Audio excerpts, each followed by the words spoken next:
everything's okay, right?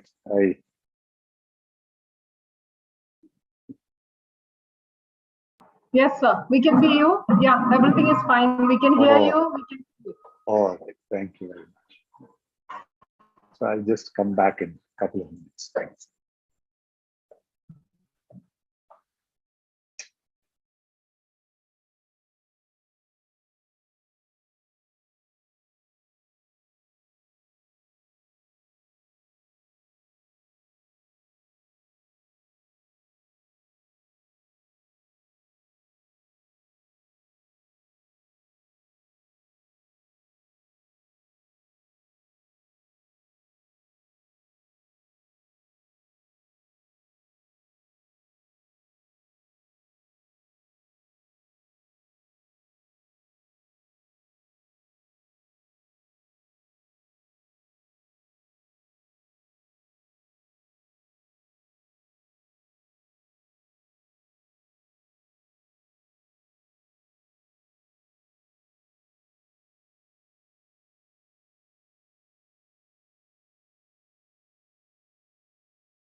Good evening, all.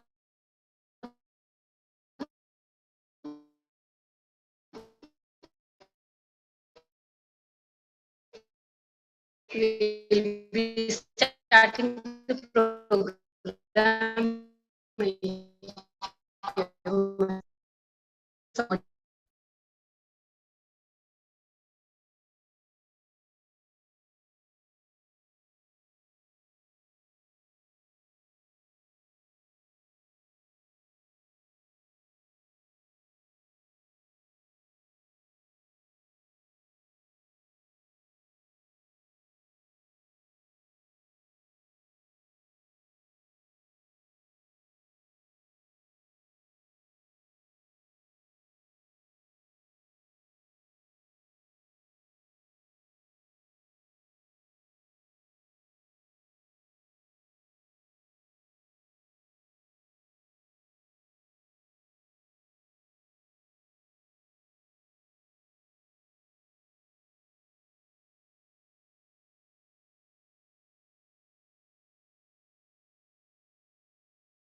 So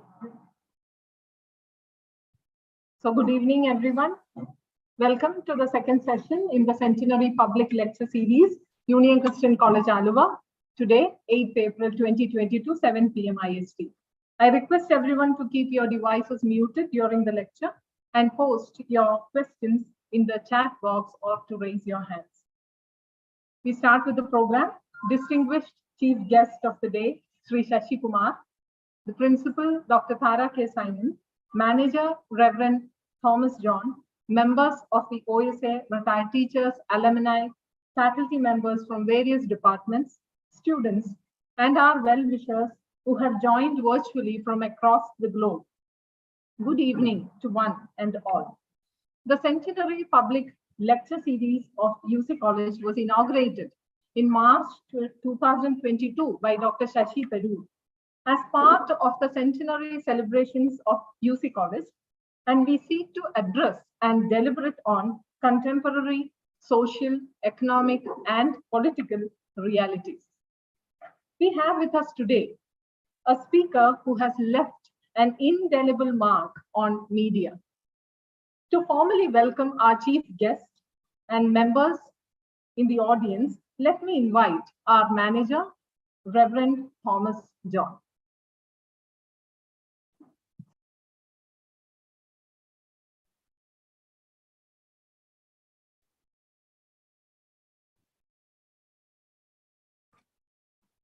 Greetings to our students and staff, alumni and benefactors across the globe. At the outset, let me welcome our speaker for today, Dr. Shashi Kumar, one of the doyens of electronic media and journalism in India, to our college and this Google platform. He will be giving the second lecture in the Centenary Lecture Series. The college was founded in 1921 as an Indian Christian initiative and have produced many eminent political and cultural leaders for this country. The college still maintains its secular and cosmopolitan character and liberal ethos. The motto of the college is a statement from Jesus Christ: "Truth shall set you free." Though the truth referred here is the ultimate reality, it embraces the necessity for empirical truth as opposed to fabricated truth, which is at the root of developing any authentic human relationship. As a human community, what is at stake today is the devaluation and distortion of truth, the obfuscation of truth through a technologically driven mass media and social media. The forces that are at work to distort truth are numerous. Public opinion is being shaped not so much by a critical understanding of the empirical realities we live in, but through appeals to emotion, prejudgments, personal preferences, and idiosyncrasies. Ultimately, truth becomes the greatest casualty, and this provides the fertile soil for fascist and sectarian movements to thrive, tearing apart our social fabric. We are grateful to have a person of Dr. Shashi Kumar's stature and experience to take us through this extremely complex issue, and we hope that he will be listened to by our friends across the globe. Let me once again welcome you most gladly and invite you to give the lecture.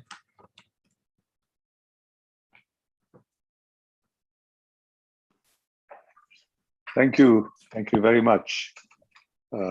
It's indeed a very distinct privilege to be asked to speak in the Centenary Lecture Series of the Union Christian College, Aluva.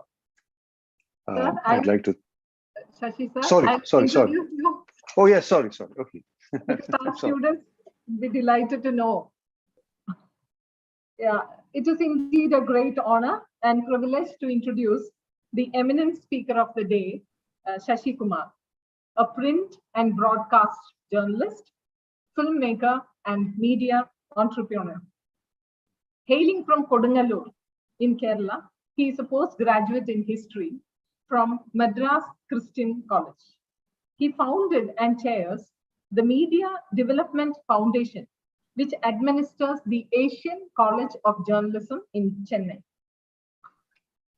In 1992, he founded and launched AsiaNet, India's first satellite TV channel, which is in Malayalam, and the country's first statewide cable TV network in Kerala. In 2004, he scripted and directed Kaya Taran, an award-winning Hindi feature film based on the anti-Sikh riots and the Gujarat riots. He has acted in a few Malayalam feature films, such as Balyakala Sakhi, Loudspeaker, and Ennu Ninde Moidi. His latest media venture, Asiaville Interactive, is a startup to reimagine journalism for the millennial generation. Some of his essays and articles have been published as a book titled Unmediated by Tulika Books. Shashi Kumar will speak to us today on the topic Truth, Mediated Truth, Post-Truth. He'll be speaking for 40 minutes and will be happy to take questions from the audience afterwards. The moderators of today's lecture are Dr. Twincy Varghese, Assistant Professor from the Department of History, and myself, Dr. Jenny Peter from the same department. Over to you, Shri, Shashi Kumar. Thank you, and I'm sorry about jumping the gun earlier. Reverend Thomas John, Dr. Tara Simon, distinguished members of the faculty and management of the UCC College Aluva. It's indeed a distinct pleasure for me to be asked to speak in the Centenary Lecture Series of this very venerable and hoary institution, which is not just a byword for excellence, but has been an inspiration for successive generations of seekers of truth, seekers of knowledge. I did not know when I chose the subject of my talk today that the motto of the college was Jesus Christ's observation that truth shall set you free. It is a coincidental appropriateness, I believe, to what I might like to mention here today. I'm not going to speak about truth in a philosophical or epistemological or ontological sense, because I'm not an expert in those areas. I bring media practitioners thinking, considered thoughts, reflections, and experiences with dealing with contemporary society and the way truth is interrogated, the way truth is manufactured, the way truth is deployed in our everyday lives through the political mechanisms that we live with, through the social structures that we are engaged with, and so on. Of course, the canonical original definition of truth by Aristotle is a bit of a truism and may not take us too far, because Aristotle just described truth as, he said, to say of what is that it is not, and of what is not that it is falsehood. While to say of what is that it is, and of what is not that it is not, is truth. Now that's very obvious. If you say that something is what it is, it's truth. If you say something is not what it is, it's falsehood. That's all he's saying. His guru, Plato, Aristotle was Plato's student, as we know, was more wary and decided to have a more abstract approach to truth. He, of course, I think, had a greater perception of the elusive nature of truth, because he said, poetry comes closer to vital truth than history. In other words, you can write reams and reams of scholarly history. You can do research, and yet the truth may elude you. Whereas in one quick abstraction, moment of abstraction, if you like, or epiphany, you may be seized by the truth, or truth may be yours. So that, I think, is a larger abstract artistic understanding of truth. Perhaps a sculptor, a painter, a poet, a creative thinker would grasp truth more easily or more frequently, if you like, than someone who assiduously pursues truth. It seems to be the model there. There are, of course, some theories of truth which are very well known. There's the correspondence theory of truth, which says that truth must belong to something that you can recognize as truthful out there. There's a coherence theory, if you like, with that it must conform to a set of beliefs at a given point of time. And there's the pragmatic theory that truth must be utilitarian. There must be pragmatic in that sense.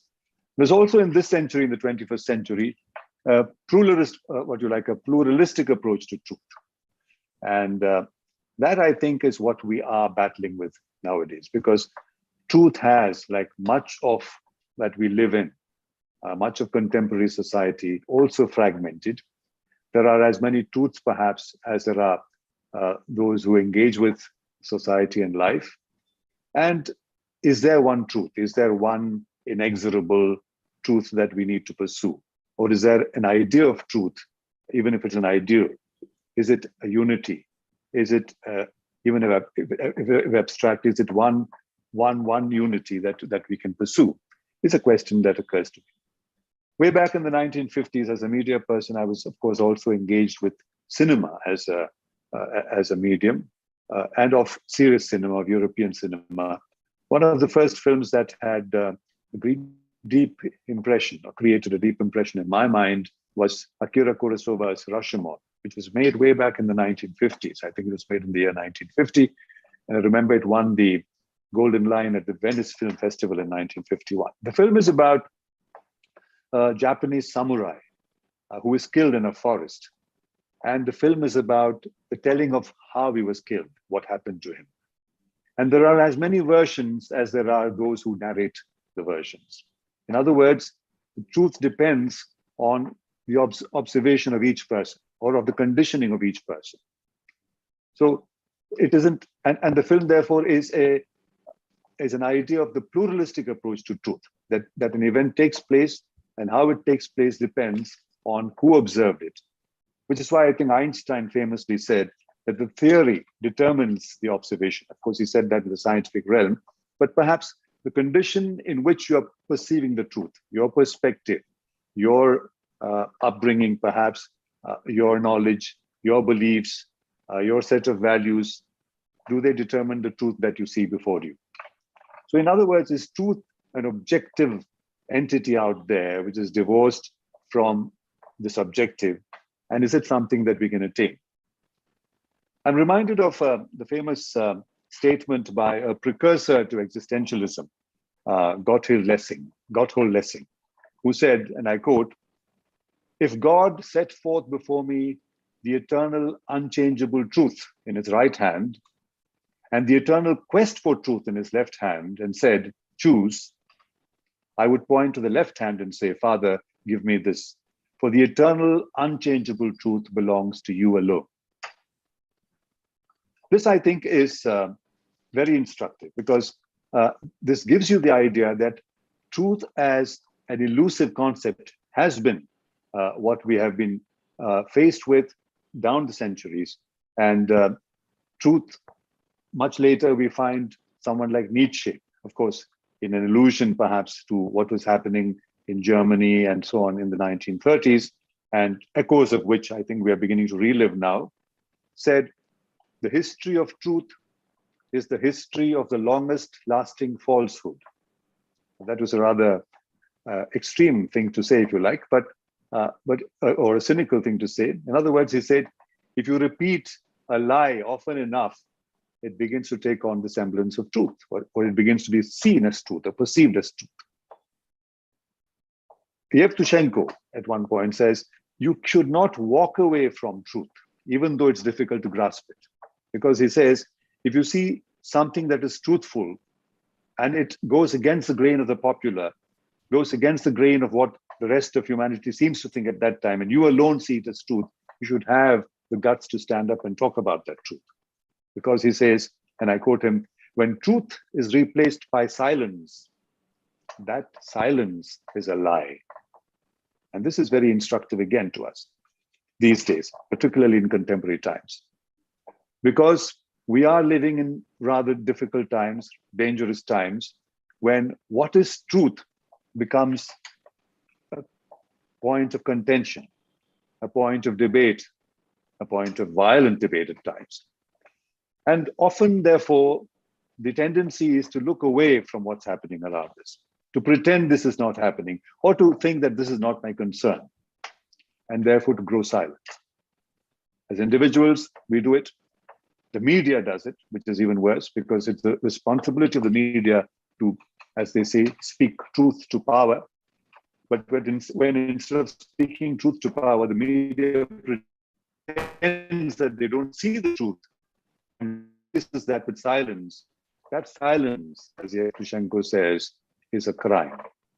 And therefore, speaking truth to power, indeed, is one of the definitive, shall we say, functions of the media. And that came to be way back from the 17th century, when journalism, as we understand it, took its kind of form. The genesis of journalism belongs to watershed here, if you like, is 1600, the beginning of the 17th century, when in the Tudor Stuart, England, you find that there was a growing awareness of what was happening in the public. In other words, the idea of a public sphere, the consciousness about a public sphere that Habermas later spoke about, began because of a number of factors. There was capitalism, there was a growth of book publishing industry, there was a Protestant Reformation which questioned, which went against Catholicism, and therefore there was a lot of printing and publishing that was going on, largely because of the Gutenberg Revolution and so on. And much of the reading was about the Bible, and people felt that they could read the Bible and attain their God themselves, that you didn't need the intercession of a church, for instance. And therefore, they were also questioning a lot of rituals of the establishment of the order of the church and so on. These are, of course, well known in history. And it is in that context that questioning, the interrogating of the established order begins to have different avatars or different manifestations, and it becomes a talking point in society, even in the lower rungs of society. And that, I think, is the beginning. That is seen as the beginning of journalism as we understand it today. However, it wasn't easy then to report what was happening, not even in terms of what was happening in the Star Chamber proceedings, which is a kind of antecedent of contemporary parliamentary proceedings or the court proceedings. Those were not meant to be reported, because these were seen as not belonging to the plebeian. It was meant to be only in a particular realm of society, only to the magnates of the realm. And you were not only not to report it, you were not to report it in a manner that picturized or depicted those in authority in difficult or bad terms. There was a term that was used under Henry VIII, Tudor England, called scandalum magnatum. In other words, you cannot scandalize the magnates of the land.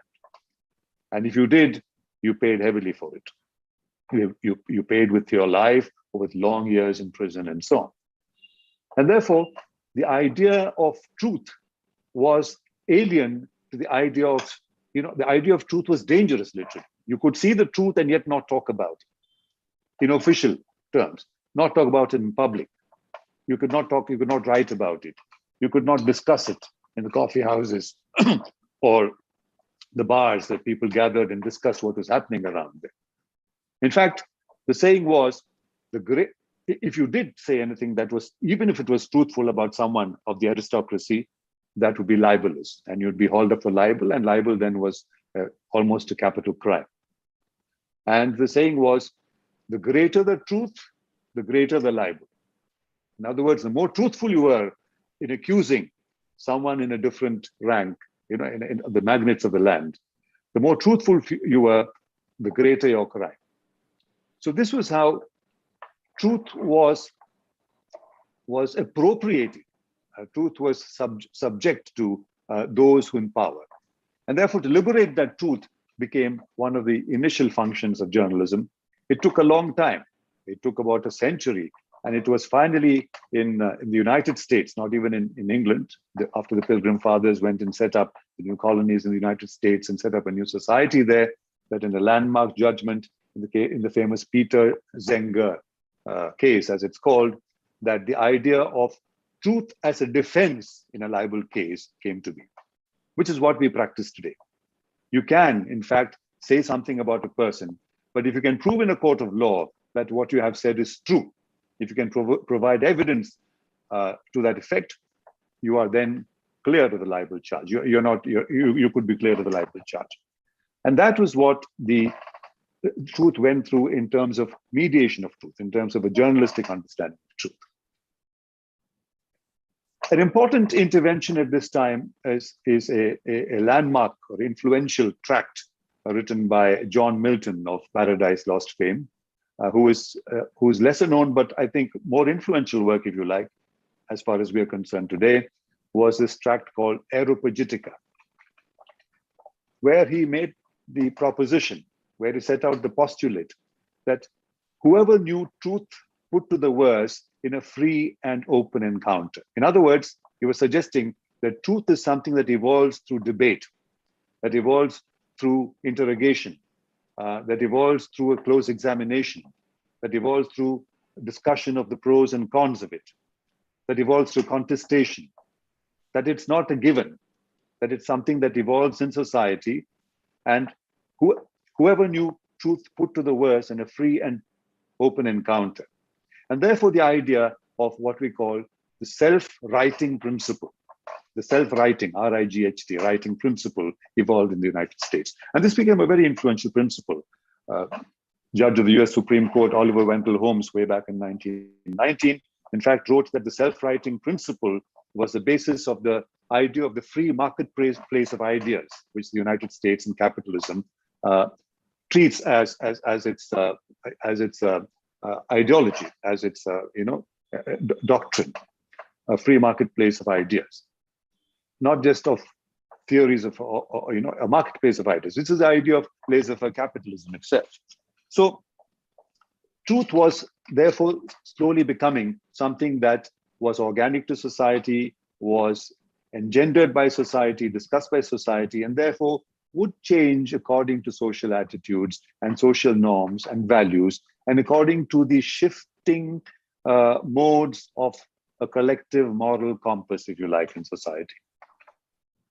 And therefore, the idea of truth as something that is represented emerges, as against something that is given, that is absolute out there, as something that you aspire to. That truth is something that is created every once in a while, that happens to come about. And in journalism, therefore, the idea of representation of truth becomes a very, very important sacrosanct principle, which is why we say speaking truth to power. The idea of journalism, the agency of journalism, the mediatory role of journalism is to represent to its viewers, to its audience, what is happening out there. It is a representative function. And that representative function, it is the understanding of any conscientious journalist should be truthful, should be always truthful. It is not the function of journalism to prescribe a world to its people, to its constituency. It's the function of journalism to describe the world to its people. However, we see the opposite happening now, where opinion overtakes fact, where journalistic discourse is all about opinion and about prejudice and about views and about, it is all about what I think and what you think and why I don't agree what you think, and therefore you don't have a right to exist because you don't think what I think. This is not the process of journalism. The process of journalism and the function of journalism and the raison d'etre of journalism, the reason for the very existence of journalism, is to describe the world to the citizen so that you have a more informed citizenry, because a more informed citizenry makes for a more mature democracy. So information in order to create a better democracy. And information in the journalistic sense is very important for a democracy, which is why a free press is a sine qua non. A free press must be second nature for a democracy. If you say democracy in one breath, you must be able to say a free press, a free media in the next breath. Otherwise, that democracy is a sham. That democracy is nominal. That democracy is token. It's not real. We have many such democracies. Pure elections do not make a democracy. Even Hitler was elected to power. Mussolini was elected to power. Many authoritarian figures across the world today are elected to power, whether it's Bolsonaro in Brazil or Orban in Hungary, who just got back to power with the overwhelming majority, or Duterte in the Philippines, or Erdogan in Turkey. I mean, or Modi in India. They are all elected to power. That doesn't make them democrats, because you need to have a context of a free, critical media in order to pass the democracy, in order to make that democracy a true democracy. So in that sense, a free media becomes, as I said, a sine qua non of a true democracy. And that free media's role is to represent, it's a representative function of the media. And that is very, very important. The representative function of the media is important even for religion. In fact, it is any religion represents God to the people. That's what it does. The Catholic Church does that. The church, the establishment of the church is to mediate between, or at least the Eucharist, for instance, is a good example of that. You represent the body of Christ. You represent the blood of Christ in the Eucharist, which of course Protestants don't believe in. So this happens in Hinduism. You have prevent people from even reading the Vedas, the Hindu Vedas, for long, which is why you had the oral tradition literally as a norm, because you were not supposed to accept the Brahmin, accept a priestly class. Nobody was supposed to read and write. In other words, because if you read and wrote, you then begin to have questions and doubts, and you begin to assert yourself, and you question the norm, you question the established order. The ulema in Islam, I think, perform the same role. They have the right of interpretation of the Holy Book. And anyone who deviates from that becomes blasphemous, it becomes a problem. So this representative function can be a very dictatorial function, can be a very intolerant function, can be an undemocratic function. In the media, unfortunately, over time, but in a far more erosive manner, a far more subtle manner, this representative function has become that, which is why we find the media now prescribing rather than describing the world.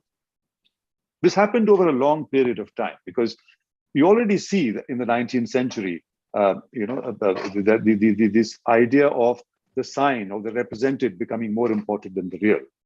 What you call represented reality becoming more important, overwhelming the reality itself. Feuerbach is a very influential German philosopher from whom Karl Marx took his ideas about religion and so on, spoke at one time about how his age prefers the sign to the original, the sign to the thing signified, the copy to the original, fancy to reality, appearance to the essence.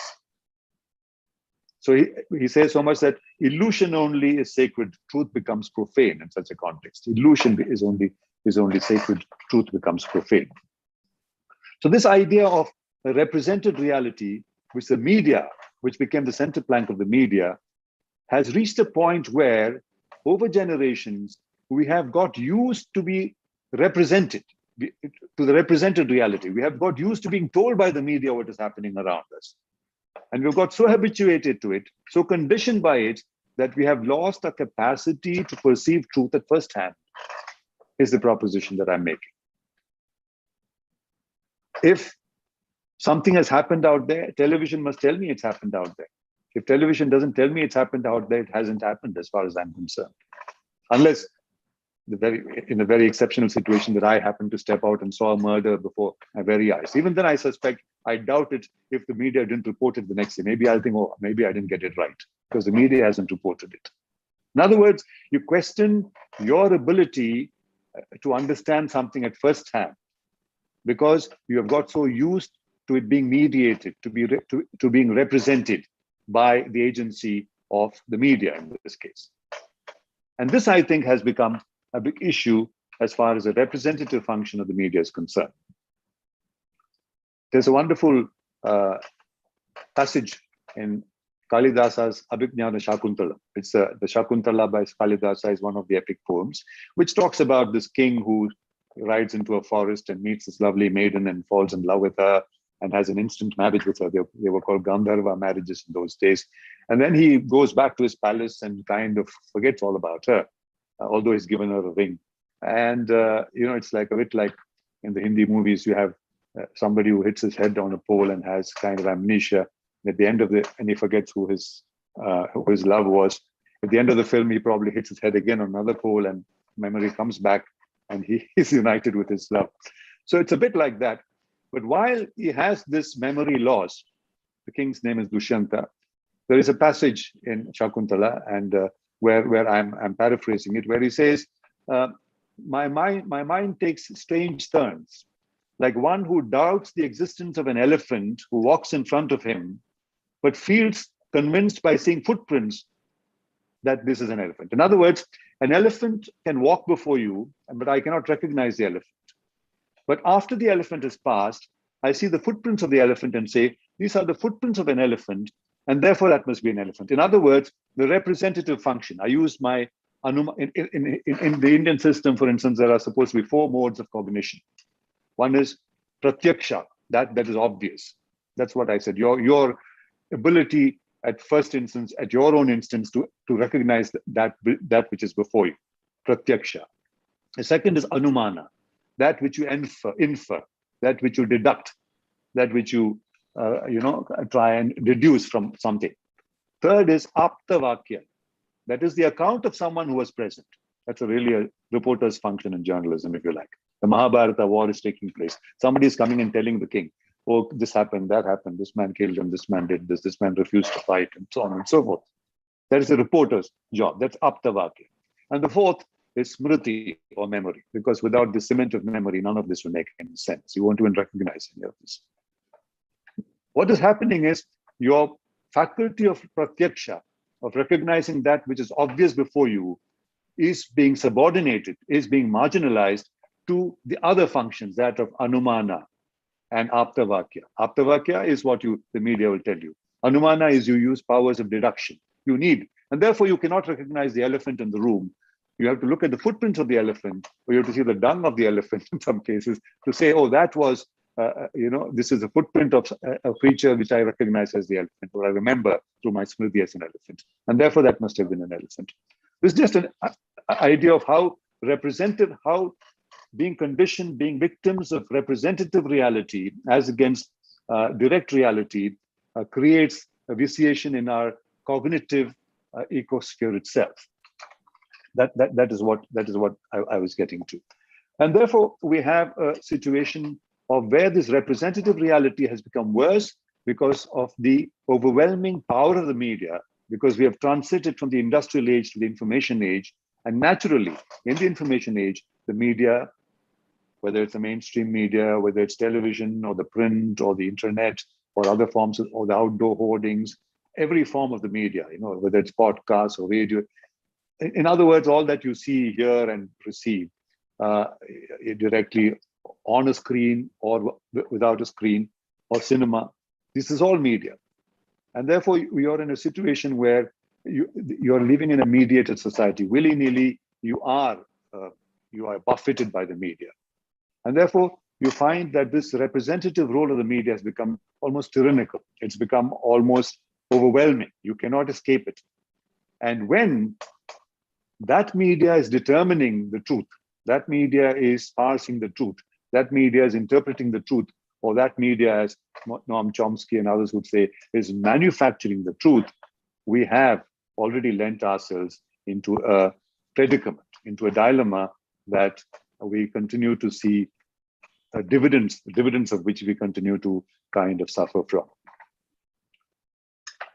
There are some very manifest examples of this tyranny. Take, for example, the ratings mindset in the media. Today, any media, whether it's television or the newspapers or all these representative functions of the media, are subject to ratings, because ratings are very crucial for them in order to get revenues. The revenue model depends on ratings. Advertising depends on the ratings. And therefore, you find that the ratings mindset has become so important in the media. The ratings mindset has not become not only important in the media, it is percolated as an important part of society itself. If you go to a bookshop, you're already looking at the first 100. Who determines the first 100 books? Who determines the first 10 books? Or if you go to a music shop, you're already seeing the first 50. Maybe based on sales, but has there been enough time to determine that? In books, certainly not. So somebody is determining this. So in other words, we have got used to experiencing, to consuming things which are rated for us by somebody else. We are not using our faculty in order to understand what is happening out there. We are consumers who are conditioned by this ratings mindset. And therefore that becomes for us the hierarchy of importance of what we should read, of what we should listen, the music we should listen to, and so on and so forth. Now this goes against the very principle of originality of the human mind, because hardly 100 years back, or 200 years back, if you like, up until 200 years back, maybe even longer, 100 years back certainly, the biggest achievements in science and philosophy and mathematics, if you like, were achieved against the grain of the popular. Not because people wanted it. It is not on the ratings mindset. When everyone said the earth was flat, a few people dared to say that the earth was round. And the first ones who said it were burnt at the stake. Those who proposed the Copernican revolution were considered blasphemous. I mean, we know these. So you had to go against the grain of the popular. That was what was seen as achievement of the human will. That was seen as quest for truth. That was seen as a quest for seeking for truth. Maybe there's no objective truth out there, but seeking for truth is the human condition, is the best human condition, is the most refined human condition. So from that, you find that you've got into a situation today where we do not have this. Everything is rated for us. We are supposed to just be consumers. We consume pre-chewed tablets, pre-chewed information. We just swallow it. We don't even have to chew it, because you don't have the time to chew it, because of a big paradigm shift that has taken place from the industrial age to the information age. And that process of shift from the industrial to the information age has also been accompanied by a shift from what you call the analog world to the digital world. The analog world, with all its cultural attendance, all its social and cultural implications, to the digital world, which is an entirely new cup of tea. The digital world privileges flatism. The digital world privileges speed. The digital world privileges disjuncture rather than continuity. We speak about, that's why we speak about disjuncture. We speak about disruptive. Digital technology is seen as disruptive. The term you use is disruptive technology. We think depths and heights don't matter. Surface is all that matters. It's not coincidence that the biggest media that we use today, the internet, is all about surfing. We talk about surfing the internet, right? We don't talk about diving into depths of knowledge in the internet or attaining heights of knowledge in the internet. The terminology, the jargon is jargon of breadth, not of depth or height. It's about surfing. It's about spanning. It's about scanning. So this is the big shift, paradigm shift that has taken place. And we are therefore conditioned by a situation where perspectives, continuities, rational thinking, I think, therefore I am, even that kind of logical thinking is not at a premium, has been marginalized. What we have is impressionism. What we have is instantaneous gratification. What we have is immediate solutions. You cannot speak for more than 20 seconds on a television program, because and you cannot speak for more than 20 seconds. You don't have time to have, this whole process of rationalization. I think, therefore I am. You can't even say that in 20 seconds. And therefore you find this whole ready-made, ready to consume produce. That is what's happening. That is already happening in the media. That is already happening in television in a very big way. Television was a dominant medium. And with the arrival of digital media, which further democratized the media at one level, which is very good, but also made the media the subject of all those who were acting in it. In other words, digital media removed the control of the media from, if you like, from a set of media practitioners and made it open season for everyone who was engaging in the public sphere. This is what you call user-generated media, citizen journalism. So you have social media, and you therefore find social media platforms came up. And those platforms are run by some of the richest people the world has ever seen in history, digital capitalists. So whether it's Facebook or Google or Twitter or all of this, Instagram, particularly the millennial generation, latest statistics show that most of the people today receive information, what we consider information or news.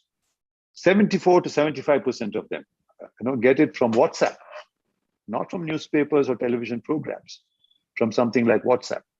So social media is becoming the biggest purveyor in terms of quantity, certainly not in terms of quality of the news.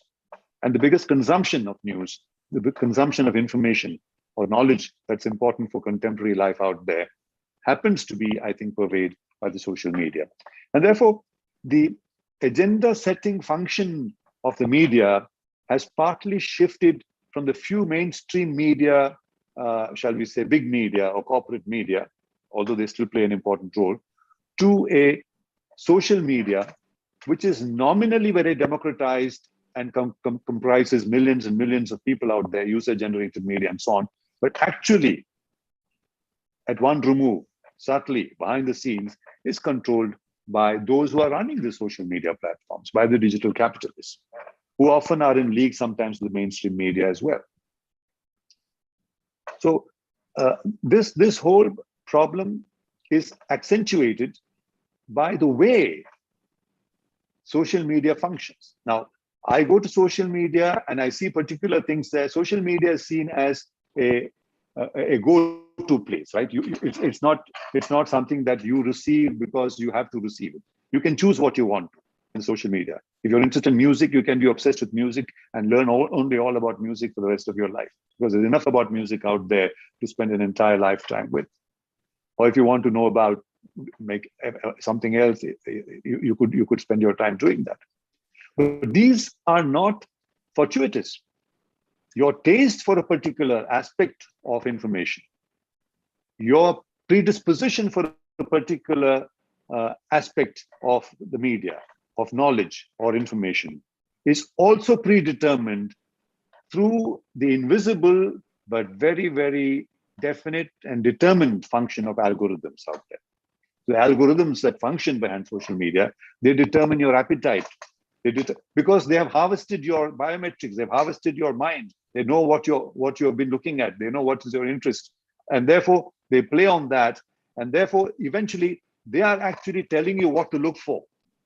It's a subliminal seduction, actually. It's a subliminal seduction. They are telling you what to look for. In other words, they are setting both the demand and they're fulfilling the demand. Both the demand and supply are being determined by these algorithms. It's moved away from the market principle of that demand meets supply, or supply should be according to demand and so on. Here you have both demand and supply being handled by the same entity through these algorithms that are operating in the social media. And therefore you have a qualitatively new, unprecedented situation out there.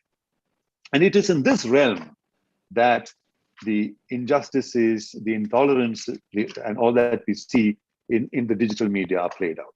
Because it's a combination of algorithms with artificial intelligence and machine learning, which I think are going to become even more important in the future. Already, artificial intelligence can substitute a lot of that, what we can do. And when they substitute that, they're not going to be doing it in terms of newer things that you might like to do, but in terms of reinforcing set prejudices, perhaps, and in a refined manner. Because it is the human capacity to invent the new. The human capacity to invent the new is being substituted by the human ingenuity that has created artificial intelligence, who then exceeds the human capacity for that intelligence. Just like the machine defeats Bobby Fischer at chess. So this is what we are witnessing and experiencing in the social media.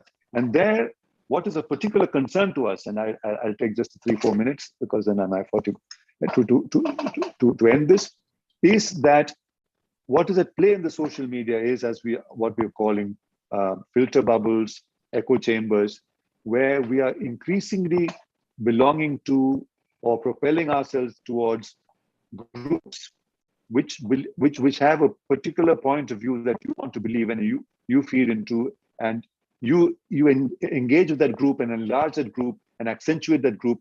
And therefore there are groups of prejudices, of intolerance, of hatred, of othering, in India you can see that othering the minority communities. The number of social medias, infinitesimal social medias that are out there are shocking. And what they do is actually create a very, very fragmented society where there is no clear understanding of what is truth and what is false to begin with, of what is decent and what is not decent, where all the norms of our constitution are twisted out of shape and stood on their head, where we nominally, as I say, we have freedom of speech, but we don't have freedom after speech. Because after speech, you probably find yourself behind bars. But you have freedom of hate speech. There's no problem. It looks like, particularly if it's hate speech of a majoritarian variety. You don't have freedom of speech, because you have freedom of speech, you don't have freedom after speech. You have freedom of hate speech because Voltaire famously said, I do not agree with his proposition that freedom of expression should be on these lines. I do not agree with what you say, but I will defend to the death your right to say it. It looks like if I go out to a public platform, pulpit, and unleash a hate speech against a particular community or a particular person or a particular race or a particular caste or a particular religion, those who are going to use the Voltaire argument to advantage are the police people who will come and say, I will protect your right to say what you want to say. It's a kind of mockery of the idea of Voltaire, actually. That's happening with the Constitution too. Aspects of the Constitution that we considered very important are being twisted out of shape. There was a famous case in which I had also intervened, called the Sudarshan Case, which went to the Supreme Court as well, where something very, very anti-minority was a program that was done on a particular television channel that is challenged. And the argument of those who were running the channel was that we are only exercising the function of our freedom of speech. Freedom of speech is important, and the freedom of speech may give offense to some people. What's the idea of freedom of speech if you cannot offend some people? So under the freedom of speech clause, you unleash hate speech and call that your right to offend. This is how things are being vitiated all out of context. And therefore, we are in a situation where the media has become part of the problem. The media itself has become an issue, and it becomes necessary for alert citizens to retrieve their sovereignty as thinking individuals, their sovereignty as those who can interrogate the media and check whether the media is doing us justly in terms of an extension of democracy. That, I think, is one of the biggest problems that we face today. Justice Chandrachud, who is now in the Supreme Court, his father, in a famous case in the context of the emergency called the Minerva Mills case, said there are 3 articles of the Constitution that are the cornerstones of liberty in this country, of the Indian Constitution. One is Article 14, which talks about equality before the law. Article 19, which talks about the freedom of speech and expression. Article 19A and G. These are all articles in the fundamental rights chapter of our Constitution. Article 14 talks about equality before law. Article 19A and G, which speak about freedom of speech and expression and freedom to practice any profession. And Article 21, which speaks about right to life and personal liberty. And it says if these are tampered with, if these are diluted, that is the beginning of the end of our Constitution. That's the beginning. And if these are kept alive, if we hold fast to these, then what Tagore famously said, the India of his dreams is what we might move into. I think, however, what we see is the contradiction between these articles staring us in the face, because I cannot exercise my right under Article 14, equality under the law, because I run foul of this or that organization. If I exercise my right under Article 19(1) A and G of the Constitution, right to freedom of speech or expression, I actually end up forfeiting my right under Article 21, right to life and liberty, personal liberty, as Gauri Lankesh, as Dabolkar, as many others, learned too late. So these are the kind of stark contradictions, the clashes, that are taking place, and they're not taking place willy-nilly. They're taking place because they are being orchestrated to take place in order to make us a lesser democracy, in order to create a totalitarian, almost an authoritarian state. We are already called a lesser democracy. Freedom House has done that.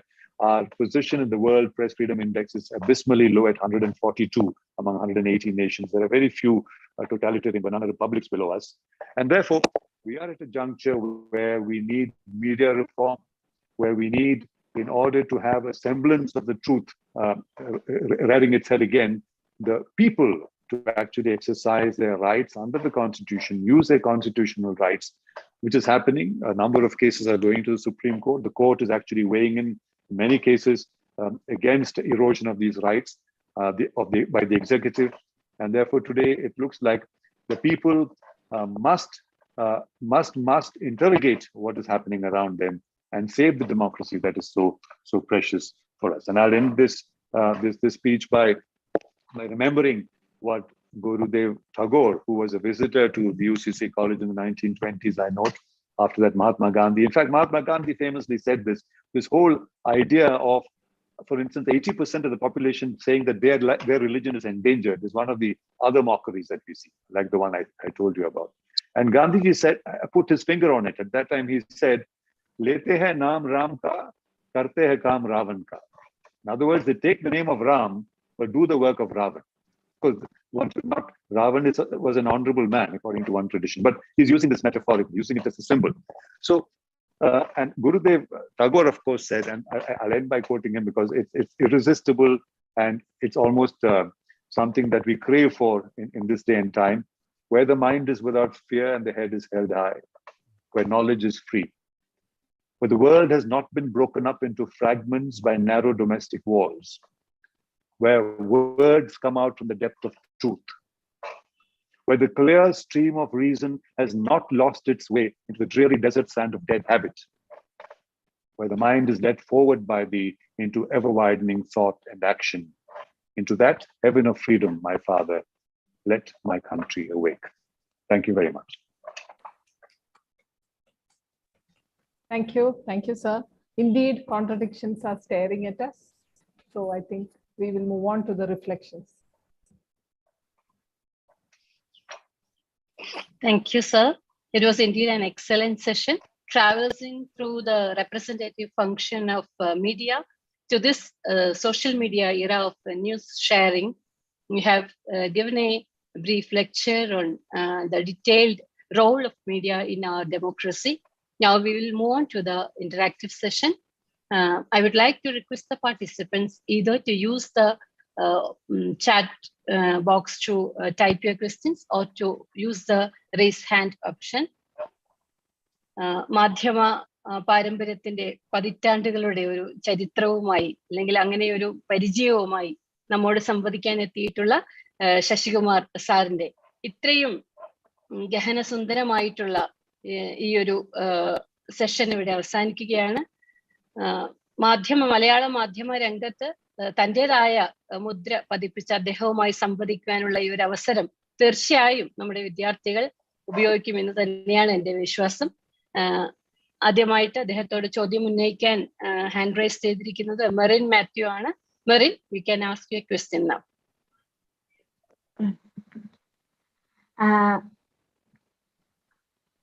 Am I audible?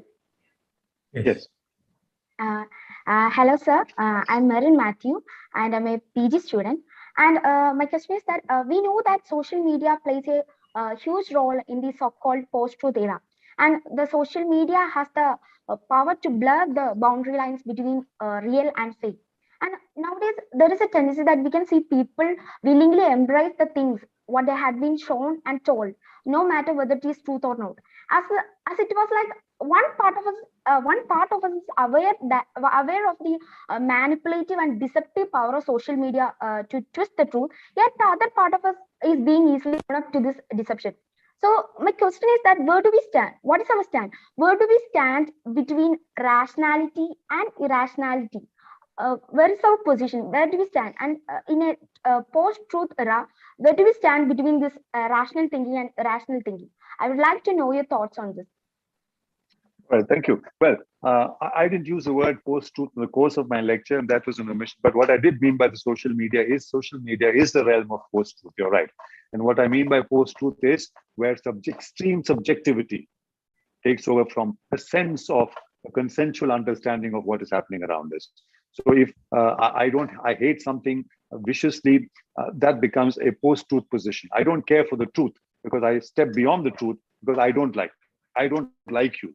The truth might be that I should like you. Consensually, it must be that I must like you, but I choose not to like you. And I find 5 others who also are agreeing with me that we don't like you. So we'll form a club. We form a WhatsApp group, and we'll continue to lambast, we'll continue to stigmatize, we'll continue to other, we'll continue to create, havoc out there. So that is the realm of post-truth. It happened with Trump, for instance, when, he's the most visible icon of post-truth in recent times. At his inauguration, he said 1.5 million people appeared. And when people said it didn't appear, he dubbed the entire media fake news. The media needs to be called fake news, but not by him. So it's one of those funny situations. And when this was challenged, his aide, his election campaign manager said that's because there are alternative facts. In other words, proposing their alternative truth. So this is the realm of social media. So you're right, social media is the playground of post-truth, but it's also true that social media can be the redemption as well, because you have for the first time within you the right, if you're able to mobilize, if you're able to, as I said, create a group, a critical mass, a critical awareness that we see the truth for ourselves. We don't need to be represented these truths, and we are therefore going to act on these. And there's a movement on social media against those truths, then it takes a different shape. That's what happened with the Orange Revolution. That's what happened with the Arab Spring. It's true that with one such movement, the world didn't change, but that it took place is important, and more will take place is important. Even as I speak to you now, we are continuing to be, for instance, what do we know about the Ukraine war, except what we see from one section of the media? I have no doubt that what's happening there is unconscionable. What Russia is doing in Ukraine is unconscionable. And yet, I would play devil's advocacy and say, I have not seen the Russian version of the discussion, because that's available only to Russians. We need to see both sides of the situation. In Kerala, for instance, the Silver Line, your the famous train issue is a good example. You see more and more about against it. The government is unable to produce, or has been failed, or is lacking in terms of producing the reasons why it is important.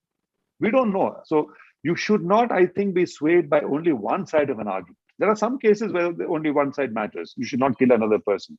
You don't need to be told an argument about the person who wants to kill, why he should kill someone, right?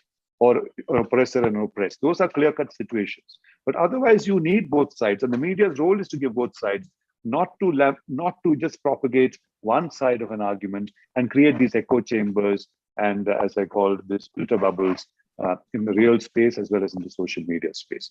So the redemption, as I think that's what you're looking at, is also in the social media. That right-thinking people who must be forthright, must have the boldness, must have the integrity, and have their moral compass intact in order to fight these. As I said, the biggest achievements in science and technology were done by a few individuals. When the entire world thought something was wrong, that the sun moved around the earth, the heliocentric theory of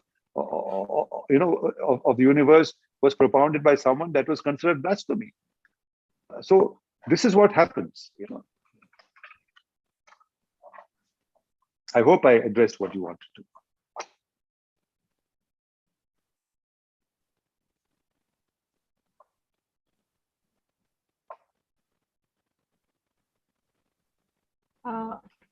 We move on to Kirtana Ji Nair. Kirtana, please unmute. Welcome to ask questions in Malayalam also. I can speak some Malayalam. Yeah. Kirtana, please. Yeah. Am I audible? Yes, yes. Please go ahead. Okay. Hi, sir. I'm Kirtana. I'm a third BSc chemistry student of UC College. Sir, in between of your talk, you spoke about the representative role of media and the importance of media persons or media being truthful. And my question is about paid news. We know that it is a mode of deceiving the audience by giving false information or corrupted information for financial benefits. And media is a very responsible sector and very influential sector in this society. So do you think this paid news is a threat to media credibility, or how can we how can Indian media get rid of this paid news? I would like to hear your thoughts on this. Of course, it goes without saying that paid news is a big corruption of the media. It has in fact created a moral dilemma for the media. It was practiced by one of the biggest media houses in the country. Paid news, for those of us who are not very familiar with it, is where you actually take money in order to promote somebody or somebody's interests, either at an election time or in other times, or you allow somebody's business interests or somebody's vested interests to be promoted either in the form of news, not as advertisement, as news, without stating that it is an advertisement.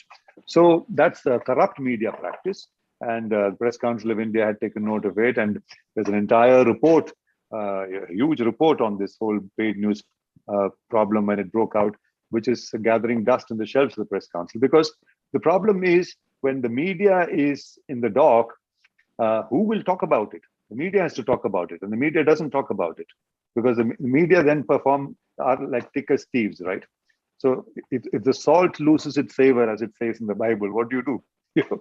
The media will not talk about what the media is doing, then who will talk about it? Citizens can talk about it in forums, but it doesn't become an agenda. It doesn't become a discourse in society. That's the whole problem.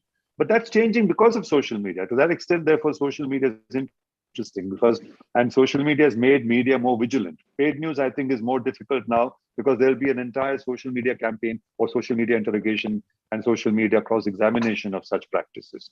So in a world without social media, you could get away. The mainstream media's sins of omission and commission went unquestioned and unchallenged. But social media now creates a number of adventurous or conscientious people who are out there who will call out these practices.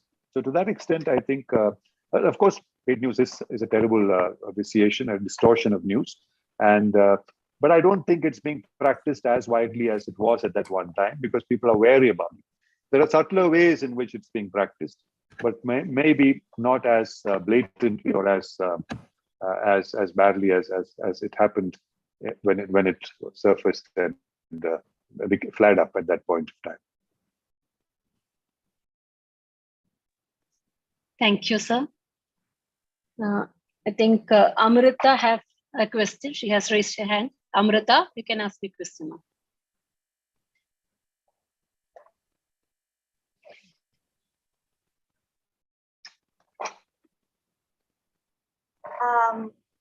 Hi everyone. Am I audible? I believe that I'm audible. Yes, audible. You can continue. Good evening, sir. My name is Amrita and I'm an MCA student. So I have a question, but I would like to ask it in Malayalam if it's okay. Sure. Okay, sir.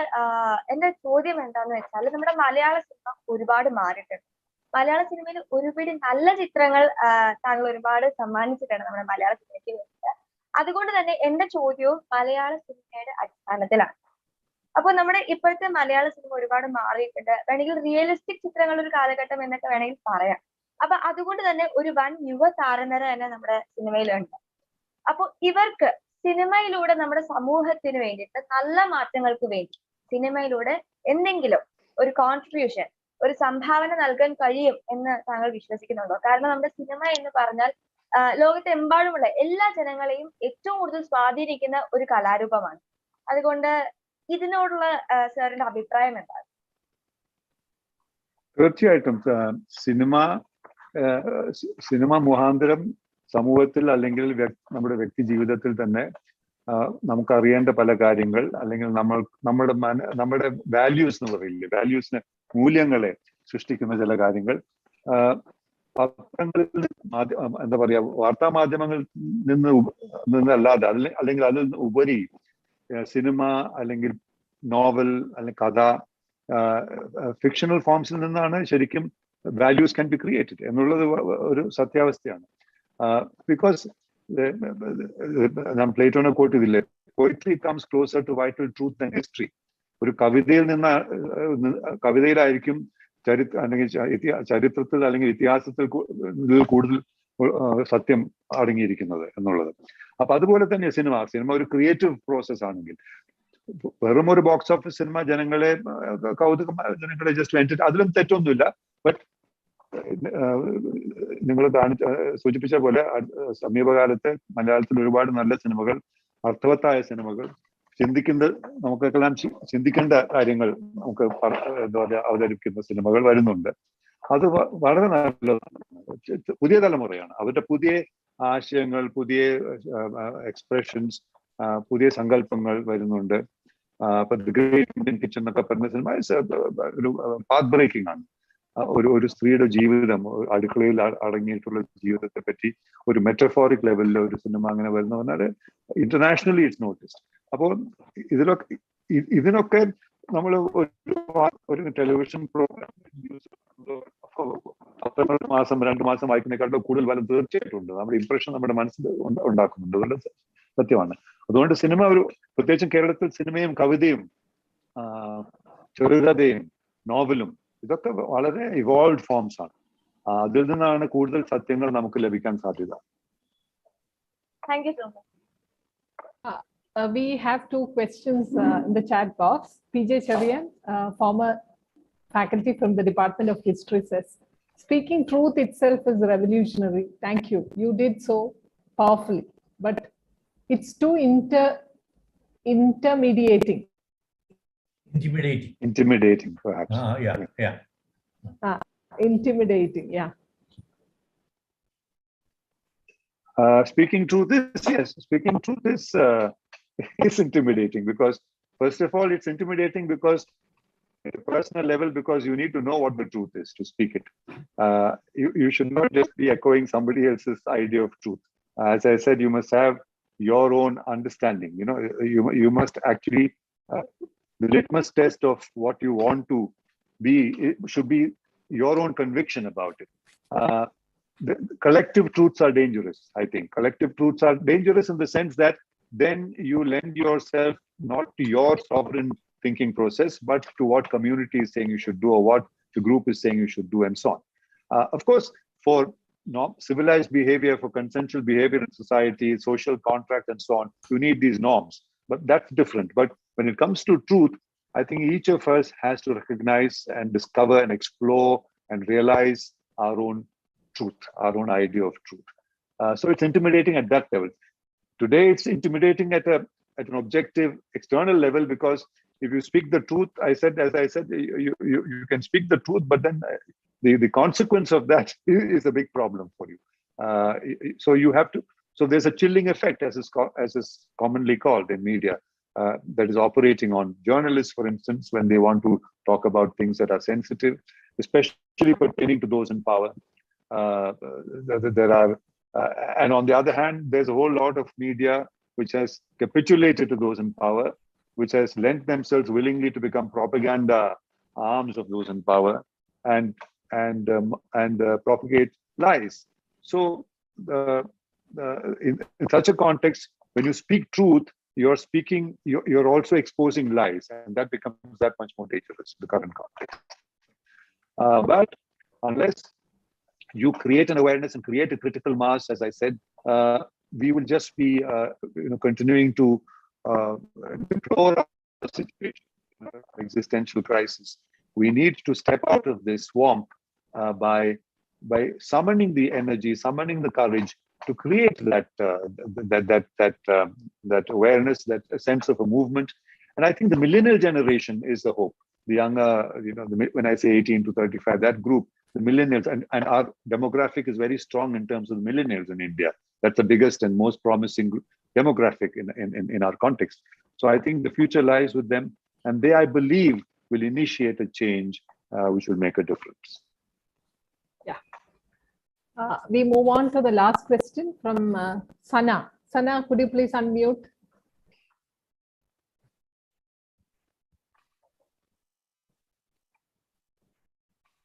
Okay. Yes. Good evening, sir. Good evening, everyone who's listening. So, yes, my question is, to what extent do you think, sir, can power influence truth? And according to you, when do we as common people become oblivious to this phenomenon? Power is always, power is always trying to appropriate truth, and power is always trying to make truth its pet dog, as it were. Power is interested in truth if it promotes its perpetuation in power, right? It promotes perpetuation of power, and therefore you find, and truth is only an idea of convenience for power, and therefore power invariably, cannot be expected to promote truth. Is my sense. I mean, one must. It's better to take that as the assumption. There may be honorable exceptions. You're lucky if there are, but which is why when you're a journalist, you talk about speaking truth to power. What does it mean? That power is something which is adversarial to truth. When you say I want to speak truth to power, what you're assuming there is the idea of power is inimical to truth, which is why journalism at its best is always seen as having an adversarial relationship with power, with an adversarial relationship with those in power or the establishment. That is the role of journalism. It's not the function of journalism to praise and sing Hosanna and say about those in power.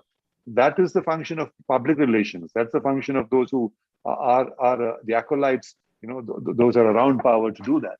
So, power and truth are, I think, in an adversarial relationship normally, and therefore, when people pursue truth, they are going against power, and that is why the intimidation, as Cherian mentioned, that is why it becomes a dangerous adventure, a dangerous proposition often. We have a very interesting question in the chat box by a student, Shaino, who says, do you think the contemporary post-truth era enrage mob and communal violence? Absolutely. Post-truth violence does just that, because you're creating these pockets, these frog-in-the-well communities who believe only what they believe, where you have only circulation of information, where you're not expanding your mental horizons, where you're narrowcasting, where you're narrow-minded, where you're othering, where you're stigmatizing anyone who doesn't dress like you, look like you, eat like you, play like you, think like you. And therefore, naturally, what you're creating is a very divisive and fragmented and hostile and mutually, suspicious society. It's not a society of consensus. It's not a society of agreement. It's a society of disagreement, of conflict, and that is important for those who are in power, because especially because when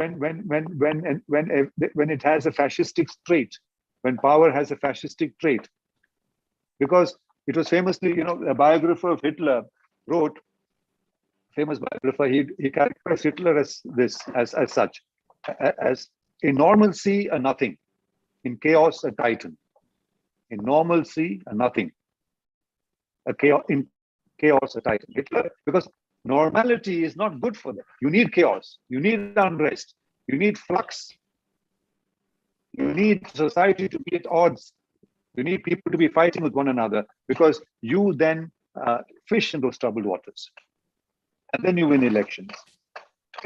This is what you call, you are seeing that happening in our own country, communalization in order to create electorates by false rumors.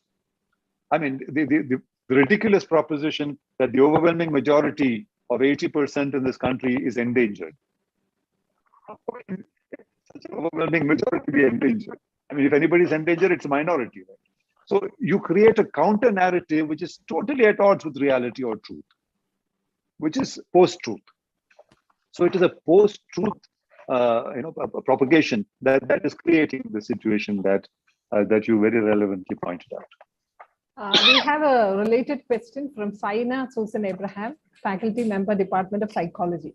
How close do you think are we to an emergency or Germany-like situation? When we look at reports from Karnataka and UP, you get that kind of a vibe, or is it just a paranoid speculation? We have often said this, and I think it's increasingly been spoken about, that the emergency that you're referring to, German situation may be different, but in the Indian context, the only emergency that we've known is the 1975 emergency under Indira Gandhi, which is, of course, an authoritarian, a very vicious intervention in society. But it was a formal emergency. Press rights were suspended. Freedom of speech in the press was suspended. And people who didn't believe in it were sent behind bars. So everyone knew when they did something that they were falling foul of the laws that were created, the temporary laws, the draconian laws, emergency laws that were imposed. What we have today is an undeclared emergency, which is even more worse and even more insidious, because you don't know when you're going to trip up. You don't know when what you say is going to be considered anti-national, when what you say is going to be considered seditious, when what you say is going to be considered, against the interests of this or that person, which is why many people are in prison, under trial, under long periods. There are journalists, there are important people who fight for civil rights behind bars today. So this is the nature of the current emergency. It's an undeclared emergency, where your constitutional rights, where the only recourse to you is that a court will liberate you, that a court will stand by you, because you have not. First of all, some of these laws are so obsolete, and they should be thrown out. The law of sedition, for instance, is a colonial law. It's an antediluvian colonial law which Britain has got rid of, which even our neighboring small island of Sri Lanka has got rid of. Criminalization of justice and so on. Whereas here we continue to hold on to, and we continue to prosecute people in society, civil society under that. You have a number of draconian laws that you repeat. And then you unleash the full power of agencies of the government, like the CBI or the ED or the income tax. The CBI has been called a caged parrot, and the minister has to go out of his way to say it's not a caged parrot. And the Supreme Court itself has said this all is not well with the CBI.